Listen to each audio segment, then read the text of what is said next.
ज़बरदस्त चर्चा में है बिहार की राजनीति, और बिहार की राजनीति ने देश में भी चर्चा का विषय खड़ा कर दिया है। लगातार इस बात की चर्चा हो रही है कि नीतीश कुमार कितने कामयाब होंगे विपक्ष को एकजुट करने में।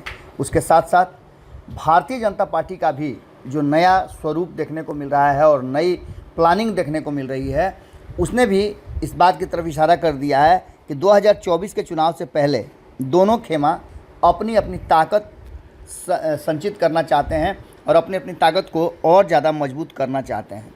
इसी कड़ी में हमने आपको कल खबर बताया था कि चिराग पासवान से मिलने जब नित्यानंद राय पहुंचते हैं तो कई तरह की चर्चाएं शुरू हो जाती हैं।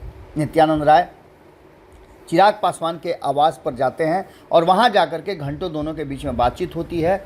खबरें आ रही हैं कि चिराग पासवान को अमित शाह का संदेश पहुंचाने नित्यानंद राय उनके आवास पर पहुंचे थे। उसके बाद कल कई कार्यक्रम नजर आए, जिन कार्यक्रमों में दोनों ही खेमे से ज़बरदस्त देखने को मिली कि कौन इस कार्यक्रम को ज़्यादा सफल बनाता है।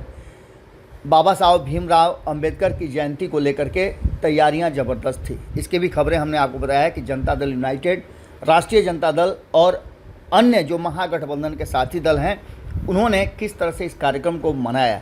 लेकिन सबसे ज़्यादा दिलचस्प कार्यक्रम देखने को मिली भारतीय जनता पार्टी की और लोक जनशक्ति पार्टी की। लोक जनशक्ति पार्टी दो भागों में बंट चुकी है, जिसमें एक राष्ट्रीय लोक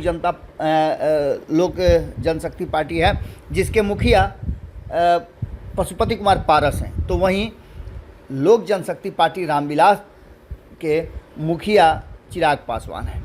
दोनों के बीच में काफ़ी लंबी दूरी बन गई है और लगातार एक दूसरे पर बयानबाजियां भी हो रही हैं। हालांकि चिराग पासवान बयान देने से बचते हैं और किसी भी तरह का अपने चाचा और भाई पर बयान नहीं देते हैं, लेकिन समय समय पर चिराग पासवान और प्रिंस पासवान दोनों चिराग पासवान पर बोलने से गुरेज नहीं करते हैं। कल ऐसा ही कुछ देखने को मिला कि जब नित्यानंद राय एक दिन पहले मिल करके आते हैं, उसके बाद से कई कार्यक्रमों में प्रिंस पासवान और चिराग पासवान की आमना सामना हो जाती है। इन सारी चीज़ों को देख करके कुछ तस्वीरें हमारे सामने आई हैं।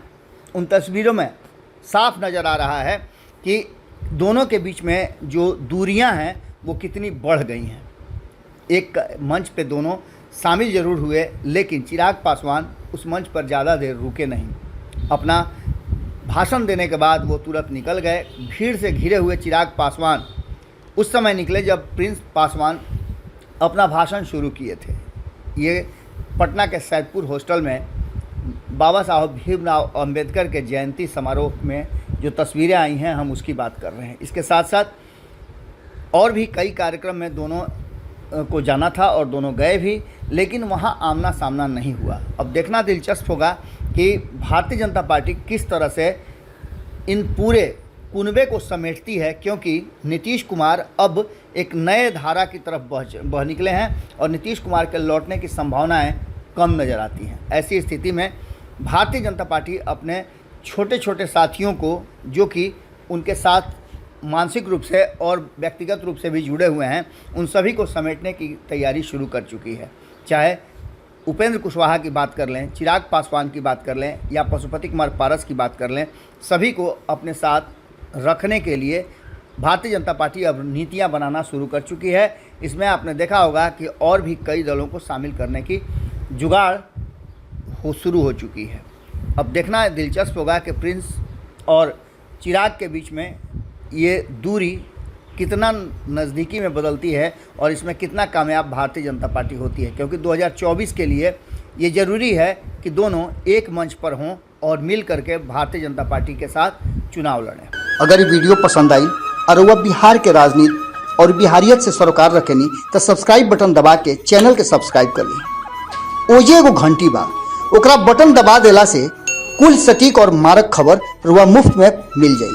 अगर रुआ पत्रकारिता के हमनी के नया प्रयोग में सहयोग कर चाहतानी तो ज्वाइन बटन दबा दी। पेटीएम नंबर नोट कर ली 9386816700। धन्यवाद।